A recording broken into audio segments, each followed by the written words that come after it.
has been accepted as the modus operandi of how we are going to run our projects in terms of investments and all that we are supposed to do, that even when the PPP issue has been a hot topic in Kenya, that, Mr. Speaker, my hope and wish is that, yes, let us adopt the PPP model, but let us make sure that we are transparent, accountable, fair, and equitable in trying to distribute the resources of our country.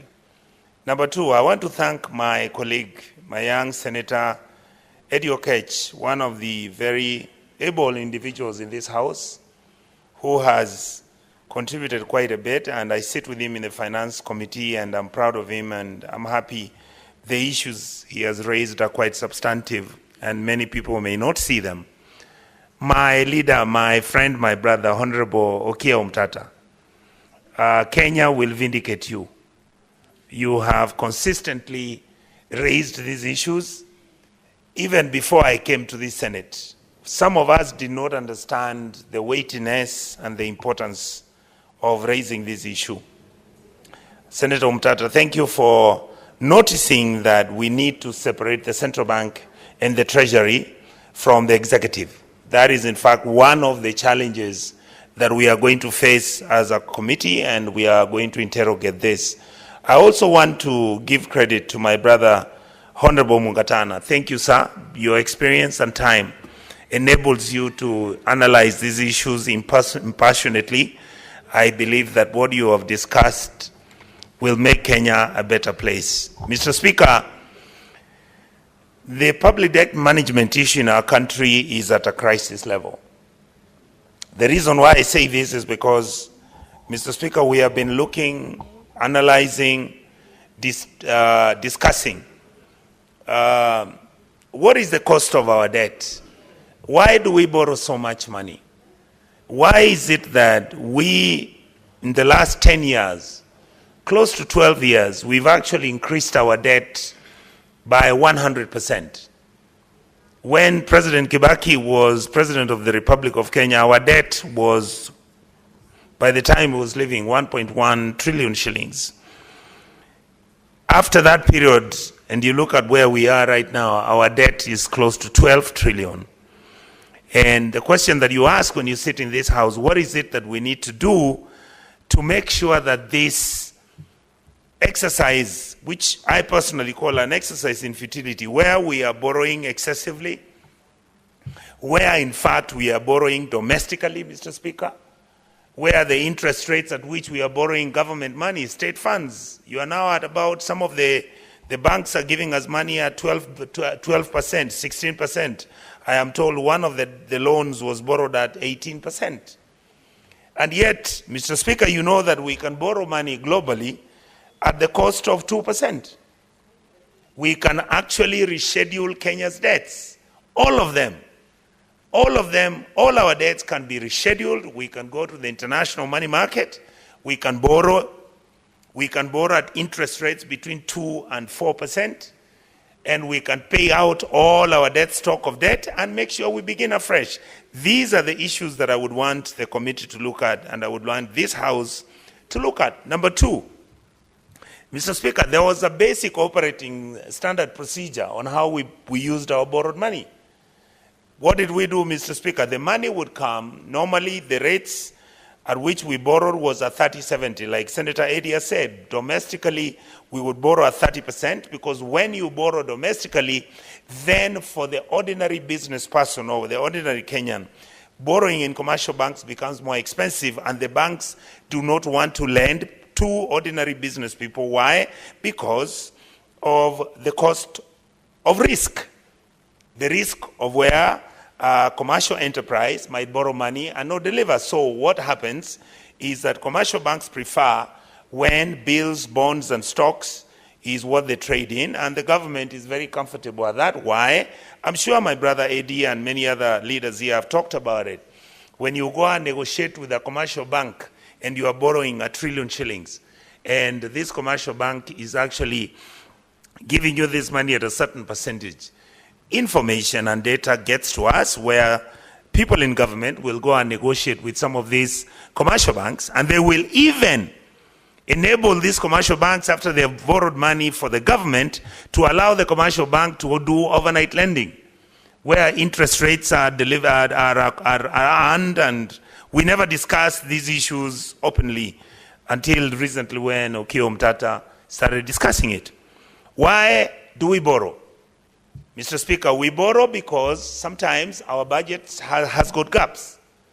Previously, the Kenyan government position, if you look at when Saitoti was the Minister for Finance, come up to President Kibaki and move on, you will realize that we were borrowing when we would need a stopgap measure where we would borrow most probably 5% or whatever that the balance was, and then our budget would be balanced, and we would keep on moving as the economy was growing.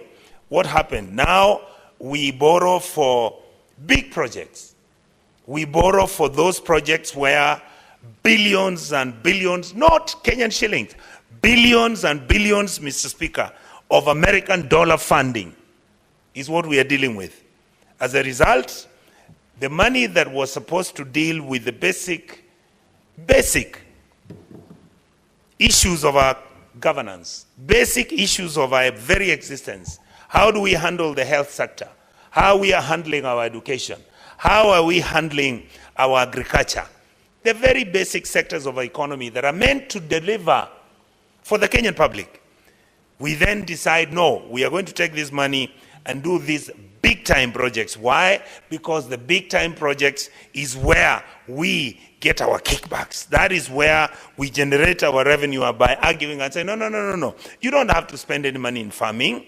Look for something big that you can do, so that then that is where the money is shared, and that is where we really don't even have to work very hard about this. Why? Because even if we borrow, we'll be able to pay this money anyway. The problem we have, soon, we are not going to be able to pay this money because we are at 68%. If by next year we are going to borrow another 1.2 trillion like we did last year, the reality is soon we are going to be at 90%, and then after that Kenya will just become like Thailand. We will not pay our debts back. We will not be able to pay salaries. The economy will just become an economy. It will become a supermarket. Essentially, what does a supermarket do? We become consumers. Then you don't have to worry about agricultural development and growth. You don't have to worry about your health sector. In fact, we as a people will then now begin thinking about, are we taking our patients to Rwanda, which is a country that is operating their health facilities better than ours? Or are we going to educate our children in Rwanda, where the kids are going to school achieving the grades they want? The educational sector is actually teaching mathematics. And what do we do in our country? We are now saying we don't even have to allow kids to learn maths. Mr. Speaker, I would like to make a passionate plea to my colleagues in this House. The responsibility of fixing the mess we are in falls particularly on this House. Our country has a problem. We are not able to transform this country from a low-level, low-income, developing country into a mid-level, upper-level developing country. We are slowly going to go back to where we used to be, an underdeveloped country. A country that depends on its revenues so that it can govern itself on a daily basis. We are not going to be a country that invests on those sectors that are going to change the livelihoods of our people. We are not a country that is willing to tackle the issues that are important. We must make the central bank to be independent. We must make the treasury to become advisory, so that the treasury's responsibility is to advise the president on what the economic issues are on a micro basis and on a macro basis. What do we do with interest rates? What are we doing with investments and savings?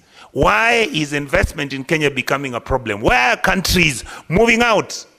Because once companies move out of your country and they go and invest somewhere, then you have lesser of your people getting jobs, then you have lesser of your people generating revenue for themselves, and you have lesser of the government taking taxes, and you cannot continue taxing people indefinitely. Mr. Speaker, many of my colleagues have brought wonderful issues in this place. In this house, I am so happy with what is being discussed. We must make sure that we are able to make sure that the public debt management system is linked to the IFMI system. It is also linked to the own source revenue systems.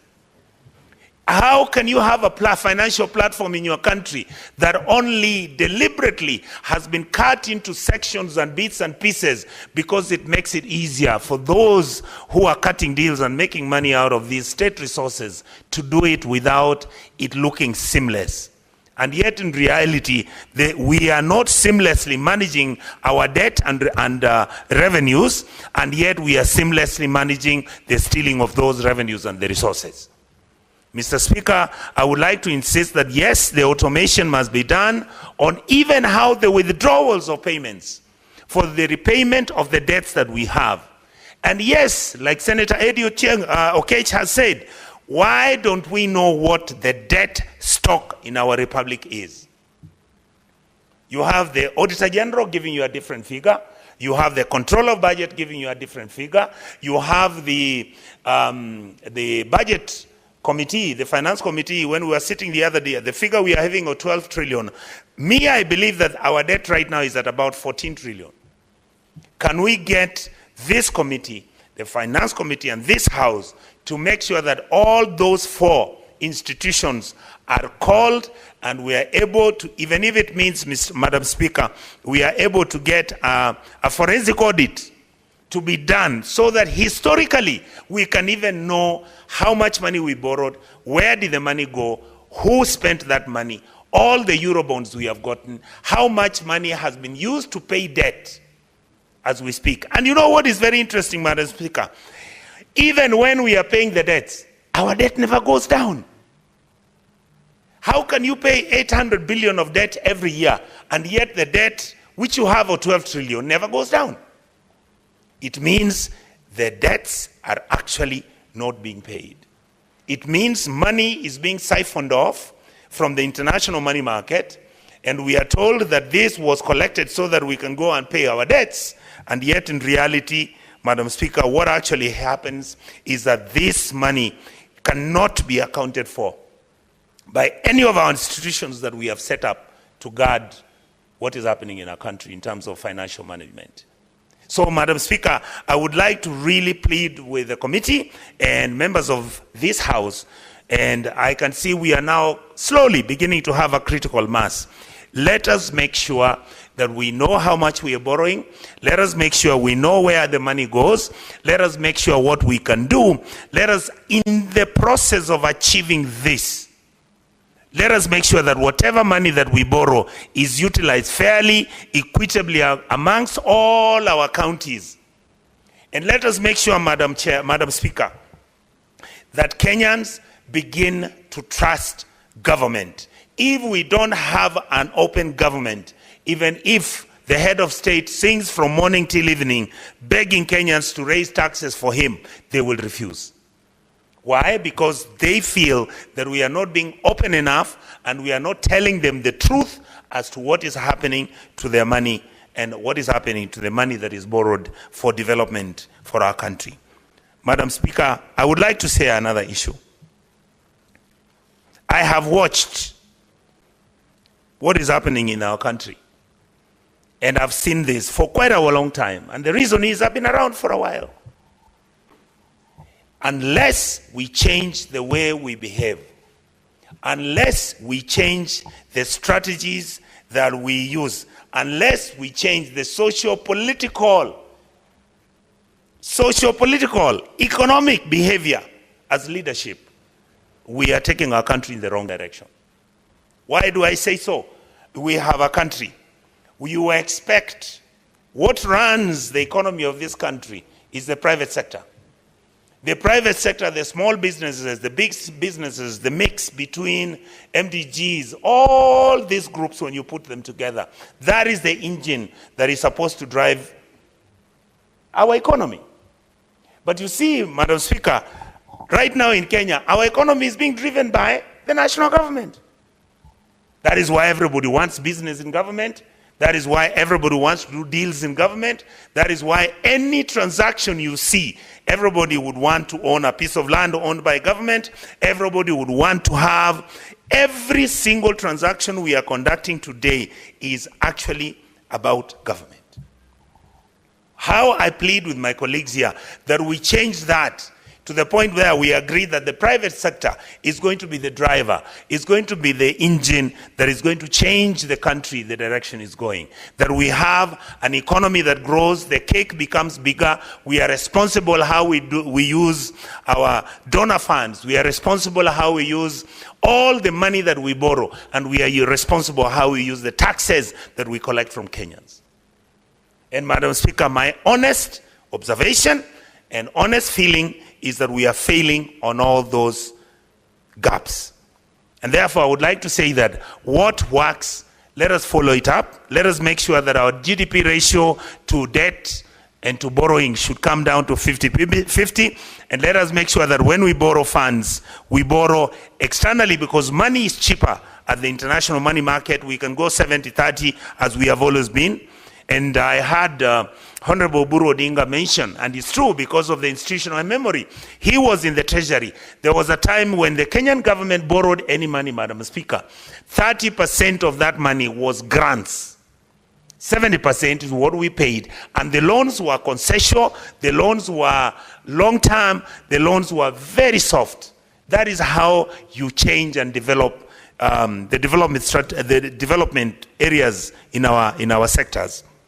Madam Speaker, I would like to finally say that there has been this argument historically, which started about 10 years ago, that all the money we get, whether we borrow it or domestically, what we want to do is make sure that we actually use this money to do mega projects, where you want to spend 500 billion, where you want to spend 150 billion. Madam Speaker, Kenya just needs for us to fix the health sector, fix the education sector, make sure that we fix the basic roads. Basic roads. Make sure that there is an ease to do business. Make sure that the Kenyan public appreciates that our education is running well, that we are funding university students well, that the primary school must. Why can't we give free education, Madam Speaker, to our poor people in this country? Why? Because Kibaki did it. He was using 72 billion to take primary, secondary, and university students for free education. Right now, the Ministry of Education is given 640 billion shillings. And we can't give our children free education? And we borrow this money? We are spending 640 billion shillings for the education sector. And we are not able to give free education to our students. And you hear all these things about who prints books, where the money is going. I mean, Madam Speaker, for us to fix our country, yes, this House can come up with the recommendation. But unless we have structures and institutions that are going to be the defense mechanism we use about our bad behavior, we will not go anywhere. Why? Because, Honorable Omtatah, you notice every single time in our republic, at least, I'm so happy it's been like nearly a week that you have not seen a scandal. There is scandal after scandal after scandal about public money. Can we stop the abuse, the misuse, the wastage of public funds so that we serve the Kenyan public with the dignity they deserve, so that we can live a country that is better than we found it? And my worry is, many of us may not see the contradiction of where we are. We are a country that has got a budget that can run between 6 to 7 countries within the East and Central African region. What we have as a budget can run those 7 countries. But if you take the population we have of 50 million, all these countries I'm mentioning, there are 6 or 7, their population is 300 million. How come we are not able to use the resources that we have to fix the mess we are in? And that is why I keep saying, we don't need to borrow. The money we have, in fact, is enough. All right? Why is the money not enough? We keep on having ghost workers. We employ teachers. We don't know who owns the... Time up, Senator. Thank you. Okay, half a minute, you finish the sentence. Yes. I just wanted to say, let us make sure there is open government, transparent government, where we are accountable to each other, where we manage the resources of our country with prudence and respect, and Kenyans will be always happy that we were in this house. And I really hope that this house, and particularly this house and the budget committee, will stand up and stand for the Kenyans. Madam Speaker, thank you. With all those many remarks, I second the motion. Thank you. Thank you, Senator. Senator Okoita Omtatah, Busia County.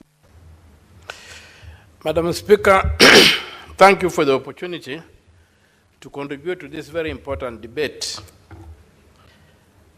I will begin by referring to the Constitution, which is my Bible or my Quran on matters governance. Article 220 of the Constitution provides for how our budgets have to be made, their content, timing, and form. And within that particular section, it's clearly stated that our debts must be contained in the budgets, in the annual budgets that are made. The proposals to borrow and where money is to be borrowed from should be in the budget that comes to the Parliament every year. Now, contrary to that, Parliament has done something very strange and totally unconstitutional in this country by enacting something called the debt ceiling in the Public Finance Management Act. The debt ceiling, the concept of a debt ceiling has got a history. Before 1917, in the USA, Congress used to approve every debt that was borrowed by the Treasury for the executive in America, in the USA. In 2017, when the USA joined the First World War, Congress began the idea of allowing the Treasury to borrow on a need. And that morphed into the culture where they began the so-called debt ceiling in an attempt to contain the appetite for money by the executive. And up to now, you even have the Debt Act that was passed under Obama trying to address these issues. They have not done very well. So we have gone ahead and borrowed the idea of a debt ceiling from the Americans who did it out of an emergency situation and failed to go back to the default that they used to have, where Congress approved every debt. And now we are trying to peg our debt on GDP. First of all, it doesn't make any sense, any common sense, to peg a debt on GDP when you know that GDP is the collective, the totality of the productivity of a state as estimated per year. And yet you repay debt, not from your percentage of GDP, you repay debt from your taxes. Debt must be tied to the capacity to raise taxes to pay them. And that's why in Article 220, there is a requirement that Parliament, in every budget that the executive proposes, in Article 221C, it says, 1B, first of all, it says, budgets of the national and county governments shall contain proposals for financing any anticipated deficit for the period to which they apply. C, proposals regarding borrowing and other forms of public liability that will increase public debt during the following year. Now, when you look at our budget, Parliament always passes a balanced budget that conforms to those two provisions. That budget is contained in the appropriation bill. And each appropriation bill is what gives us the legitimate debt within the Republic of Kenya. Now, I've taken my time to examine our appropriation bills from 2017 to 2025 and established that Parliament only approved 2 trillion, has only approved 2 trillion 791 billion 543 million 336,707 shillings. Yet, when you examine the debt register published by the Treasury, you find that we have borrowed 8 trillion 918 billion 21 million 659,782 shillings, which means we have borrowed 6 trillion 950,163 billion 6 trillion 950 billion 163 million 132,328 shillings outside the law. Other than that, we have also seen the other activity that happened the other day. We were told that the Eurobond had matured and the government required to borrow extra money from the Eurobond market to offset what had become due. And they borrowed quite a bit of money. Yet, the Constitution in Article 214 states categorically that the public debt is a direct charge on the consolidated fund. The Public Finance Management Act 2 and the regulations forbid borrowing money to pay another debt, borrowing money to pay a debt. So why does the government get powers to do these kind of things? And I'm in particular referring to Section 15, 2, C, and 50 clause 3 of the Public Finance Management Act. When we borrow money against the law, what are we trying to achieve? What evidence is there that the debt for the Eurobond had not been paid off as required by law automatically as a direct charge to the consolidated fund, that we had to go borrowing further money for it? Madam Speaker, as I proceed to submit, I also want to observe that of the odious debt that I've referred to, 4 trillion 605 billion 840 million 287,992 shillings was incurred in the period 2014 to 2022 when President Uhuru Kenyatta was in charge. Under President Ruto,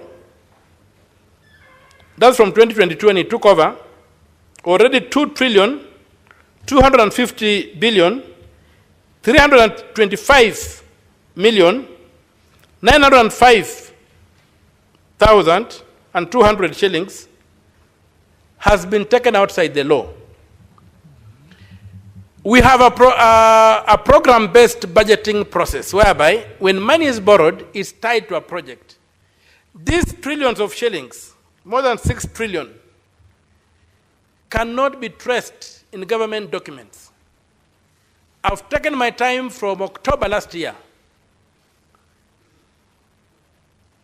poring over thousands of documents that I got from the websites of the Treasury, Central Bank, Control of Budget, and all these people. And I cannot trace where this money went. I can see why the 2 point something trillion that the Parliament approved is clearly seen where it went. This money cannot be traced in the economy. To make matters worse, Madam Speaker, not a single domestic debt is approved by Parliament. Not a single one. All those billions. Look at the Appropriation Act. There's none. It's somehow that the executive does not implement the budget. Because when you look at the statement of annual revenue and actual revenue and net expenditure, which is published monthly, at the end of every month, the statement of actual revenue and net expenditure. That's why you encounter this animal called a domestic debt. If you look at the budget, there's no domestic debt. Treasury bills are a legitimate form of, treasury bills are supposed to act like an overdraft. Where there's a delay by the treasury, by the KRA to submit enough money to government, the government should issue treasury bills to fill up the gap, but the treasury bills by law must be paid within 12 months. They cannot become a debt. Now, under the Public Finance Management Act, all borrowing must support a capital project, a development project which is defined. But you find that we are borrowing a lot of money on the domestic market without approval of Parliament. Where does this money go when it is not even budgeted for? Why are we borrowing this money? And it's running in billions of shillings. Madam Speaker, I wish our screens were working. I would have beamed my calculations onto that screen so that Kenyans can see how they are being scammed in the name of taking public debt. I've done a graph, and you realize one of the interesting things is that our debt spikes every time we have got a handshake. Well, which means that the mechanisms of oversight are lost. In every year when you have had a handshake, there has been a spike in reckless borrowing and reckless expenditure by government. I hope it doesn't happen today. It's just unfortunate that we cannot, I don't know whether we are allowed or not, but I would have loved to be projecting some of these figures on these screens that we have here, so that all Kenyans can see exactly how we are being messed up, how we are being hurt. And another painful thing is that the Ethics and Anti-Corruption Commission, which is all over demanding more powers and all that have you, has never audited our debt portfolio. I don't understand why they cannot just let the police, the economic crimes unit of the CID, do their work. The ESCC has never audited our debt.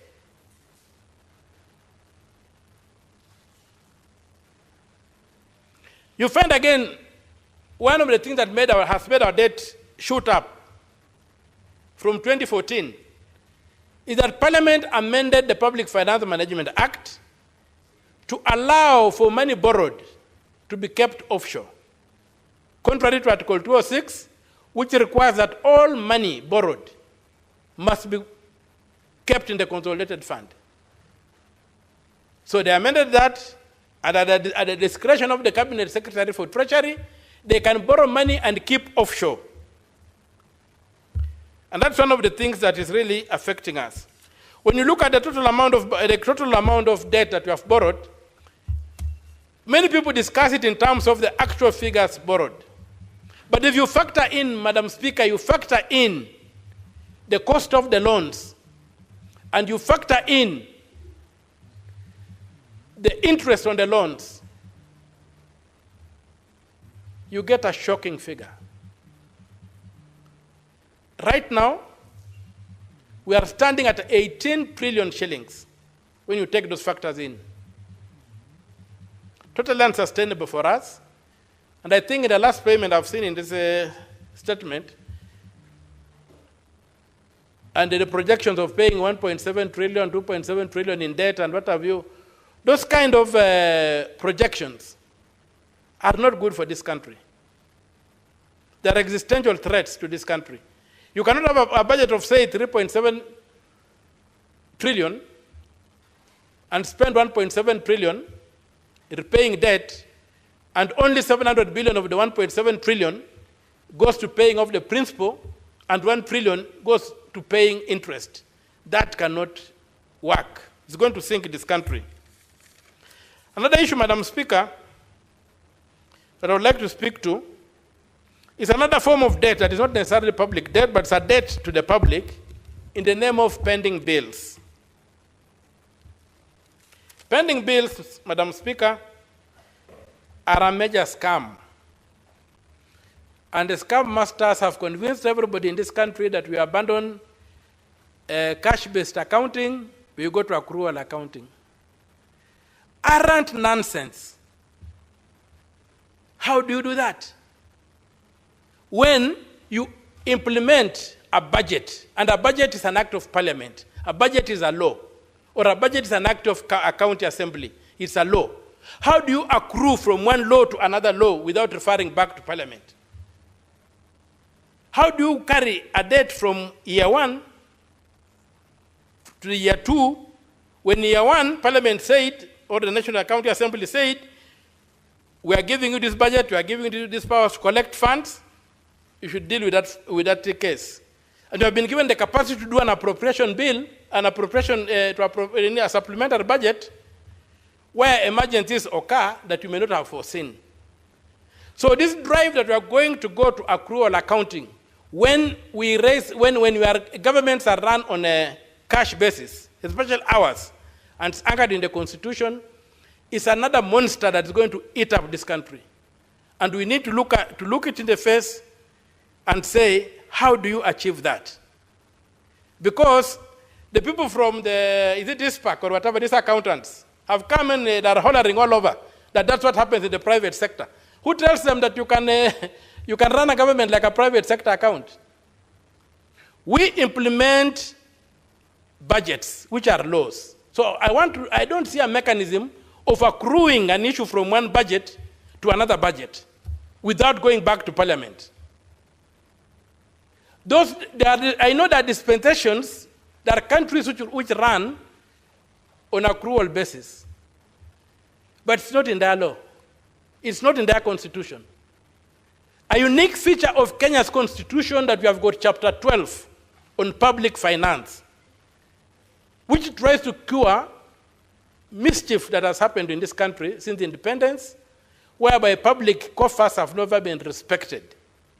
That's why we have that purely technical chapter in our constitution prescribing what should be done. So when we move away from that and say, so and so does it, so and so does it, so and so the majority are doing it, but what is in their constitution? Is it like ours? Why did we put in our constitution? What are we trying to cure? So, Madam Speaker, I pray that this House, and I'm aware that this House even made some very grievous decision, it passed a motion saying that pending bills will be a first charge on the county revenue fund. And the logic, they said, okay, Article 14 of the 214 of the Constitution, Article 214 of the Constitution justifies or states that a public debt is a first charge on the consolidated fund. But they read 214 part 1. They did not read part 2, which then defines what is a public debt. Part 2 of 214 defines a public debt to be loans, guarantees for loans, and expenses incurred and related matters to loans. A pending bill where a county government has taken MCAs on a baseline study and they incur money and they can't pay, how does that become a public debt? Or you have contracted somebody to build a road and you don't pay him, you divert money to pay somebody else. How does that become a public debt? How does that become a first charge on the county revenue fund? Madam Speaker, we need to get serious, and I'm requesting that this parliament sets up induction courses for members of parliament on the Constitution of Kenya, and especially on Chapter 12, so that we can fully comprehend as a House what the architecture for handling public finances is, And then going forward, we'll be able to engage effectively and according to the book. With those few remarks, Madam Speaker, I thank you for the opportunity. And I don't support the recommendations made because they are unconstitutional. But I know I might be the only voice, but